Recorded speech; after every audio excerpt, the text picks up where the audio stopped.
Funding for Lawmakers comes from the University of West Georgia in Carrollton, ensuring a better life for Georgians in the 21st century.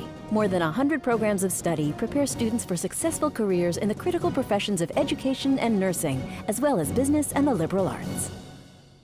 The Georgia Chamber of Commerce, the voice of Georgia's business community, over 4,000 members strong, working with lawmakers for over 90 years to make sure that our state remains a place where companies thrive. and by supporters of Georgia Public Broadcasting. Thank you.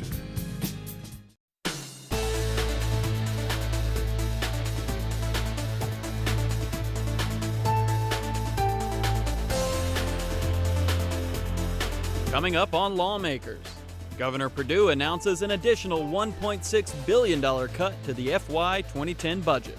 The House passes their version of a statewide transportation plan in the 2020 Transportation Act. And the Georgia Music and Sports Halls of Fame fight to remain open. Those stories and more are coming up next.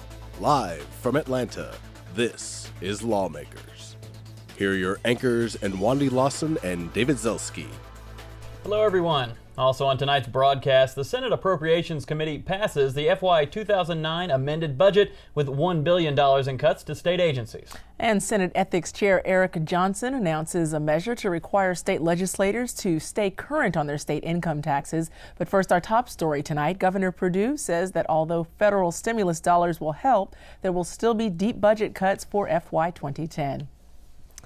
Next year's state budget is being slashed by $1.6 billion. Governor Sonny Perdue made the announcement this afternoon, saying that federal stimulus money will cushion the blow of dropping the $20.2 billion budget to $18.5 billion. The new 2010 budget projects a $1.1 billion reduction in revenue collection, a $56 million drop in motor fuel collection, and the removal of $324 million that the governor had proposed collecting from hospitals. I thought that we had tried to provide a reasonable solution that would help to meet our Medicaid needs and our growth, and to fund trauma and increase hospital and provider reimbursements. Unfortunately, our legislature didn't seem willing to consider the proposed fee, so I've removed it from this year's revised budget. In order to cover the $1.6 billion budget shortfall, Perdue says the state will accept $1.1 billion in federal stimulus money to shore up education, Medicaid, and other social services. The state will also accept $150 million for the Unemployment Trust Fund. But Perdue cautions that the state does not consider federal stimulus dollars free money. We also got to consider the 11 budget, because of that, whenever you use one-time money, whether it's the rainy day fund or any kind of one-time money, that leaves a hole in the next following budget that has to be filled. And although the 2011 budget will be the last budget that I propose to the General Assembly, my goal is to use the money over the 3 years in order to minimize the disruption when the stimulus money is gone. The revised budget also calls on state agencies to reduce their budgets by $69 million in addition to the $980 million that's already been cut. Governor Perdue says he hopes this will be the last budget revision this year. Well, the House today approved a measure creating a transportation oversight committee responsible for a laundry list of road improvement projects throughout the state. Lawmakers Valerie Edwards is live at the Capitol with this report. Valerie. In Wandy, supporters of HB 277 say the bill would spur economic development, make Georgia more attractive to big business by diverting traffic around the state's most heavily trafficked metro areas. What makes this bill different than the others we've seen is that this one contains a specific list of projects. Here's Representative Van Smith to explain the measure. We all know the needs. They're not only in the cities across the state of Georgia, but there are needs throughout rural Georgia, throughout our coastal area. So those projects are addressed in this bill. The money that will come in from this sales tax will go into a trust fund, transportation trust fund, that will be used specifically for the projects listed in the bill. Now you say, well, how can we make sure it's only used for those? We have an oversight committee. If you look on page 3 of the bill, there's an oversight committee consisting of 11 members of the General Assembly. Earlier in the day, House Minority Leader DeBose Porter amended HB 277, diverting 1 cent of the current 4-cent motor fuel tax to fund the project list. Here is Porter minutes before the vote, entreating his colleagues to support the bill and his amendment. Coming into this session, we realized that the traffic problems in our state have only gotten worse. And are we or are we not going to provide the leadership to move transportation forward? That's what you're about to vote on. And if we're going to move forward and not get further and further behind, we've got to do something bigger and bolder and better than we had last year. HB 277 passed in the House 151 to 15. Accompanying the measure was H.R. 206, giving voters the choice next year whether or not to tax themselves 1% to fund the list. And that's an idea Representative Steve Davis of Henry County vigorously opposes.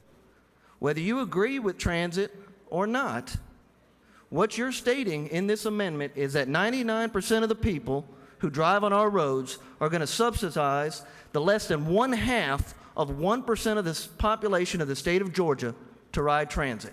That's what it does. HB 277 and H.R. 206, amendments intact, now make their way to a joint conference committee. Reporting live, I'm Valerie Edwards for Lawmakers. Thank you, Valerie. Well, the House today approved a measure to broaden the Metropolitan Atlanta Rapid Transit Authority's power to determine how it uses its revenue. But Senate Bill 39 failed to pass the House, giving MARTA unlimited authority over its budget, even though bill sponsor Pat Gardner told her colleagues that the new MARTA General Manager, Beverly Scott, is revolutionizing the system. Gardner also said the state's requirement that MARTA use 50% of its money for operations and 50% for capital projects is unprecedented. In fact, there is no other transit system in the nation that has this kind of mandated limitation on how the tax revenues are distributed. Dunwoody Representative Fran Miller successfully amended the bill to allow MARTA to use 60% of its budget for operations and reserve 40% for capital expenses. He says MARTA's new general manager is not the problem. Ms. Scott hasn't been the problem with MARTA and its operations. The problem's been the MARTA board, okay? We want to abolish the MARTA board and think about giving her some more flexibility. I will be delighted to sign that amendment as well. Representative Wendell Willard of Sandy Springs suggested that MARTA's fee structure is to blame for its $67 million deficit. The biggest bargain, ladies and gentlemen, in this state is my ability to get on MARTA at the North Springs station, the far north end, and go all the way to the airport station, the furthest south point, and I'm paying $1.75. Thank you, everybody who pays that penny to allow me to travel that distance on MARTA trains. But I suggest to you that is why MARTA is facing the financial hardships it's doing right now, because it won't face reality to go ahead and set up and use the system that is already in place and allow people to buy as they travel the distance they travel. After being tabled for several hours, SB 39 passed the House 122 to 42. Amendments to that measure send it back to the Senate.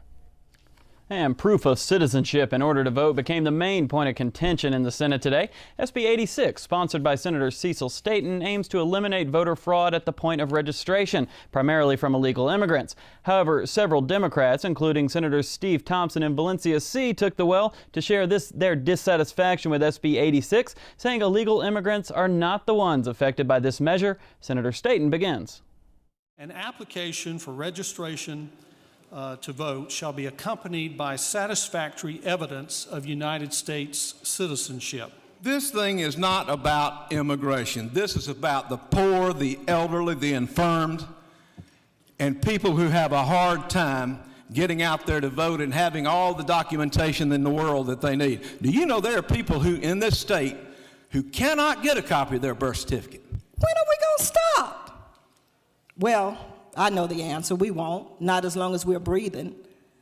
But I rise in opposition of this bill for all of those babies that my good old great-grandmother delivered into this world who do not have a birth certificate. It's a bill simply about making sure that when we register to vote, we're able to make sure that non-citizens don't enter into the process there, whether it's intentionally or unintentionally, but that we move forward on the very front end of this process with a very clean process. Now, SB 86 ended up passing 34-20 and now goes over to the House along with SB 2, sponsored by Senator John Douglas. This alters the laws in cases where people attempt to elude police. What Senate Bill 2 does is it adds DUI as an extenuating circumstance because it's not there now, and it also lowers the excess speed limit from 30 miles over to 20 miles over. 30 miles over, ladies and gentlemen, on the interstate says you can drive 100 miles an hour and still not make it an automatic felony. SB 65 also passed on the floor today. This bill, sponsored by Senator Johnny Grant, allows a judge to transfer time served in a probation detention center while awaiting trial as time served on a sentence. On line 18, it puts a cap on the sentencing for probation detention centers not to exceed 120 days. And then in lines 20 through 21, when we strike that language, it allows probationers to get credit for time served in a county jail before presenting to the probation detention center. And SB 65 passed 52-0 and also goes to the House. The House today soundly defeated a measure allowing the failure to use a safety belt in the front seat of a passenger vehicle to be considered as evidence in deciding damages in lawsuits. Bill sponsor Representative Harry Geisinger gave a short presentation before yielding the well to House Judiciary Chair Wendell Willard. According to Geisinger, the Judiciary Committee had so thoroughly altered his bill that he was unable to present it. Representative Willard was questioned about the implications of HB 200 by fellow attorney Representative Mark Hatfield. If there's injuries that resulted from the failure to use a seat belt, that could cause a reduction of his or her ability to recover. And so part of what we're looking at here is the encouraging of conduct. That's part of what tort law and tortfeasor law does, is to encourage appropriate good conduct. Will the gentleman further yield? One more. Isn't it true, Mr. Chairman, that this bill will require, will increase the costs of litigation by requiring the parties to hire experts to litigate the question of whether or not a party was wearing a seatbelt and whether or not that contributed to their injuries? The only requirement you'd have is someone who would be a medical expert, potentially. The defense may hire to show that the injuries that they received for failure to wear a seatbelt were in part or whole a result of the failure to have the seatbelt on. House Bill 200 was defeated 15-140. In other news, the House agreed to broaden the background checks for emergency workers. Representative Austin Scott presents House Bill 325. Right now, they go through a Georgia criminal background check, and this expands that to a federal criminal background check so that we would see any crimes committed in another state. It is the same thing that firefighters go through, and I would ask your favorable consideration on the legislation. HB 325 passed 156-2 and now moves to the Senate. The Commissioner of Revenue says that when it comes to income taxes, some legislators aren't paying up. And Lawmakers' Brittany Evans joins us live with that story. Brittany. Thanks, David. Senator Eric Johnson, chair of the Senate Ethics Committee, is targeting 19 legislators who are delinquent on their state income taxes. Today, he had some strong words for them. We're not tax exempt. I mean, we're one of the worst things that happens in government is when politicians become self-absorbed. It's an entitlement program. I'm a politician. I'm a state legislator. I shouldn't have to pay my taxes. Well, that is the worst attitude you can have, and that's when government, the power shifts from the people to the politicians. And I want to make darn sure that the people know who those politicians are. Senator Johnson is proposing a change to Senate rules that would require all senators to be current on their state income taxes. The new rule would also allow the Commissioner of Revenue to file an ethics complaint against a senator. The Senate Ethics Committee would then investigate those allegations and decide if reprimand or removal is necessary. Senate Democratic leader Robert Brown says the news of delinquent taxpayers isn't shocking. I'm not surprised that in these tough economic times there may be some individuals who have either not filed their taxes or for whatever reason they have not paid some taxes. But as legislators, we are not above or beneath the law. Over in the House, Ethics Chair Joe Wilkinson is also looking to take action. What I am doing is asking for legal opinions. Do we have current laws? Do we have current rules where we can address this situation now? The other thing that's critical is, what is the final adjudication? At what point are there no appeals left for the individuals on these tax bills, et cetera? And once that's determined, then I'll come back and make a recommendation to the House. Now, none of those 19 names have been released yet. Senator Johnson says that the Commissioner of Revenue will speak to the Senate Ethics Committee tomorrow. He'll explain how these delinquent legislators were able to avoid notice. Reporting live at the Capitol, I'm Brittany Evans. Okay, thanks for that report, Brittany. Well, the 09 supplemental budget passed the Senate Appropriations Committee this morning. Senate Appropriations Chairman Jack Hill opened by going through $1 billion where state agencies have cut over the past year, but also focused on the importance of having a AAA bond rating during tough financial times. Our AAA bond rating, as I sit and think about the next few months and where we are, I would say the most precious thing we can do is to maintain our AAA bond rating, because all of the capital outlay funds that we want to expend are directly tied to our ability to perform and make these funds work for our state is tied to the interest rate that we demand. And when you have a AAA bond rating, you will get the very, very lowest rate. And this $10 million in savings is reflective of that. That's something we're going to be talking about as we go through the budget process, is looking at what the bond underwriters have stated about our state and where our weaknesses are, and how can we continue to build confidence with them that our state is going to be well managed and will continue to deserve that rate. Now, Chairman Hill did follow with a list of cuts where stimulus money has helped replenish funds, including areas like Medicaid and education. He later mentioned that the 09 amended budget, which is available for viewing on the state's website, is expected to be on the Senate floor this Thursday. Again, HB 118 was given a due pass by committee substitute and now goes to Senate rules. And the Senate Appropriations Committee also passed a budget transparency bill today. SB 206, sponsored by Committee Vice Chairman Greg Goggins, creates a public record for state tax expenditures and a list of tax breaks. Senator Goggins explains how this would work. What we're asking to have done through this bill is that each year, along with the budget process, when the budget is presented, OPB, the governor's office, they, along with the budget, will include a tax expenditure program, a tax expenditure, and it's called a tax expenditure budget report. And so this will allow us to quantify the magnitude of those tax policies. And I hope you all can agree that this would give us a much broader picture, but also the citizens of this state a bigger, broader picture of how their tax dollars are being used. And I also hope that you would agree that this is good policy that we should enact in the state of Georgia. Again, the bipartisan legislation was given a due pass by committee and now goes to Senate rules. And just a note that similar tax transparency measures have passed in 39 other states. Well, new students at Georgia's colleges and universities may soon have to pay more than their predecessors. University System of Georgia Chancellor Errol Davis told the House Appropriations Subcommittee on Higher Education yesterday that he doesn't see any way tuition is not going to go up. Most students already enrolled in Georgia colleges won't see any increase under the Fixed for 4 plan that guarantees the same tuition rate for 4 years.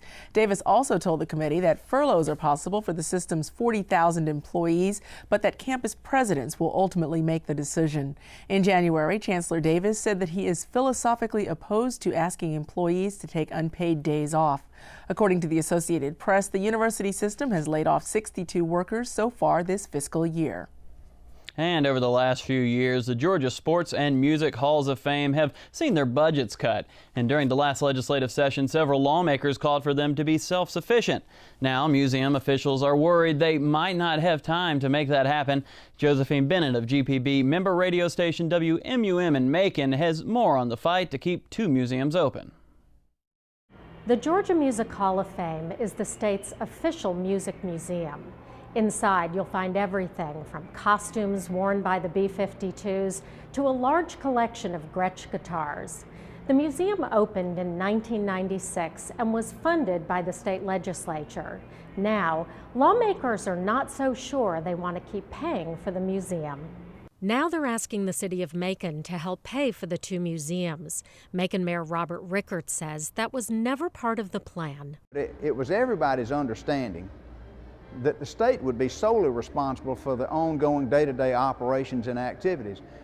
Since the state has gotten into a budget crunch now, that's kind of backfiring, and they're looking at us to say, well, hey, you know, if you want those things to stay in Macon, then you need to step up and take over part of the day-to-day operations. The city and county have come up with a way to raise additional funds.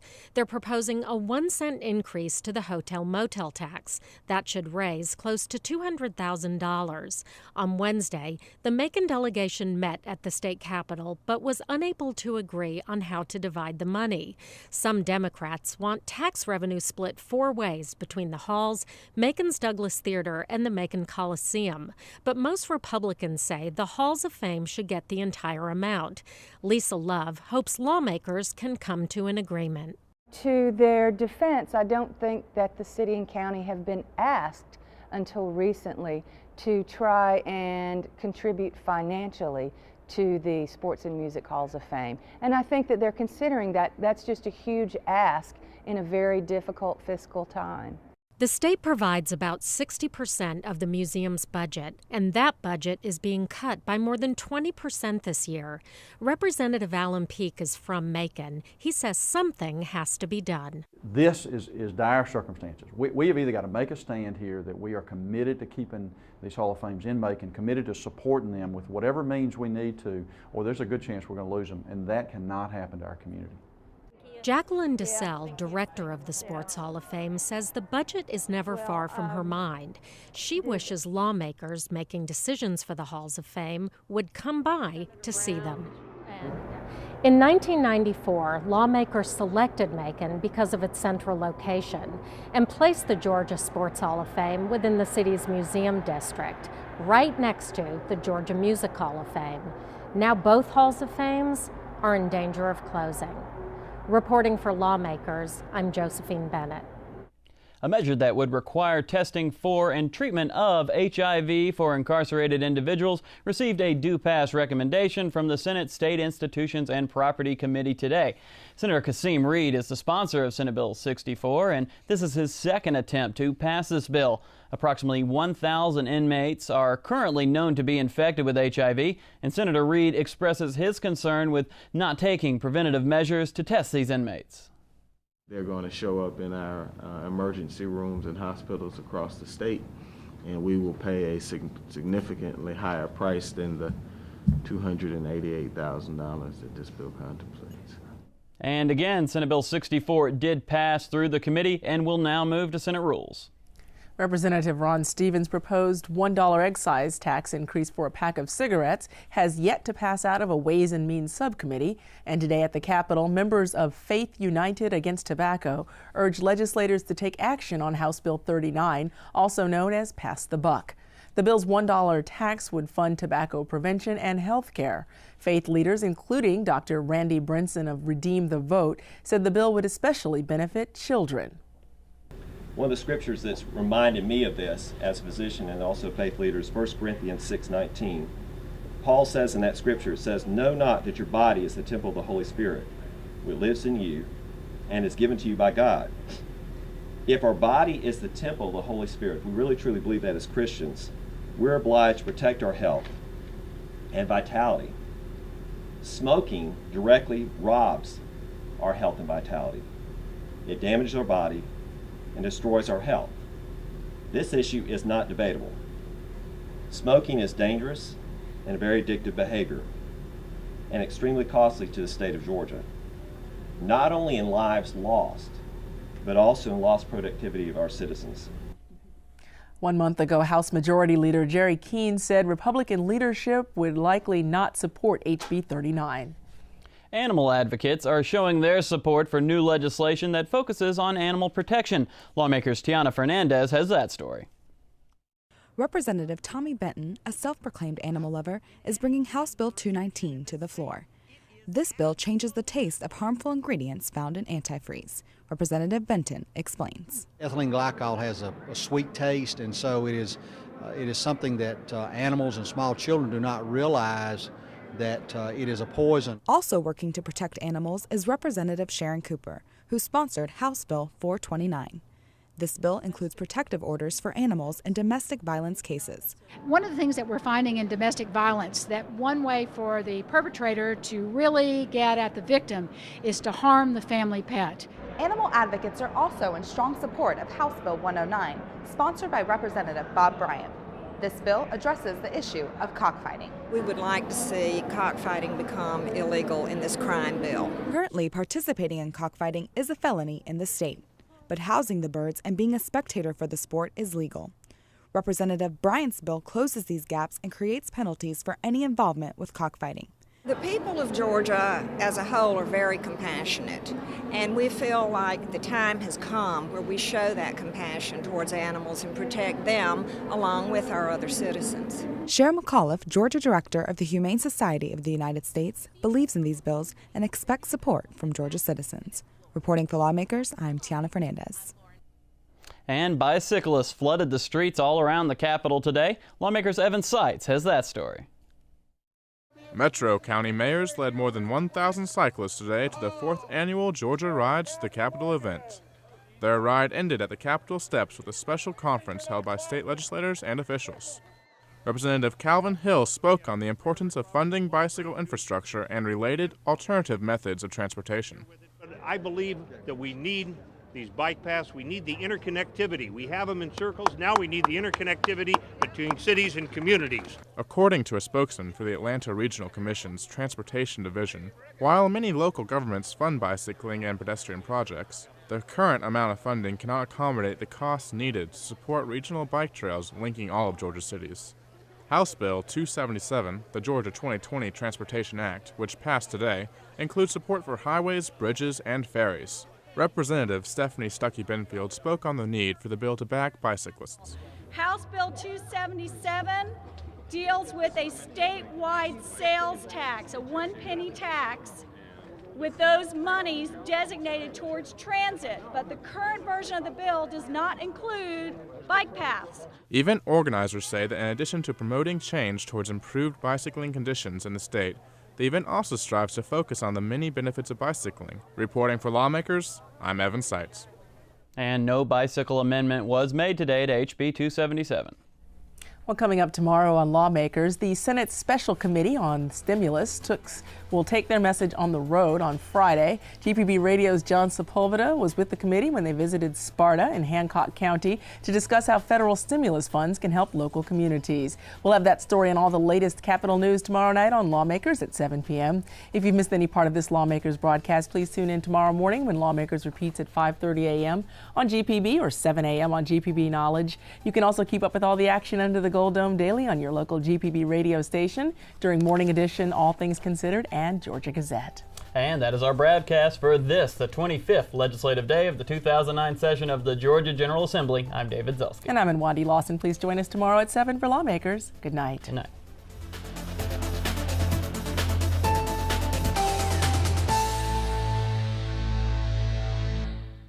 This has been a production of Georgia Public Broadcasting.